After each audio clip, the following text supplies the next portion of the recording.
વડોદરાથી સમાચાર યુવતી સાથે દુષ્કર્મ ખાનગી યુનિવર્સિટીમાં અભ્યાસ કરતી યુવતી સાથે દુષ્કર્મની ઘટના બની છે। આકાશસિંહ નામના યુવકે દુષ્કર્મ આચર્યાનો આરોપ લાગ્યો છે।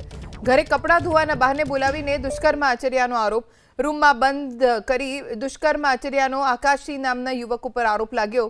મોબાઈલમાં વિડીયો બનાવ્યો હોવાની પણ આશંકા વ્યક્ત કરવામાં આવી છે। બાપોદ પોલીસે ફરિયાદના આધારે આકાશસિંહ નામના શખ્સની ધરપકડ કરીને તેની સામે કાયદાકીય કાર્યવાહી શરૂ કરી છે। યુનિવર્સિટીમાં અભ્યાસ કરતી યુવતી સાથે દુષ્કર્મની ઘટના બની છે।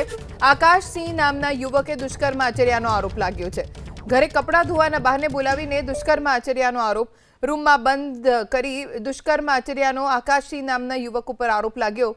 મોબાઈલમાં વિડીયો બનાવ્યો હોવાની પણ આશંકા વ્યક્ત કરવામાં આવી છે।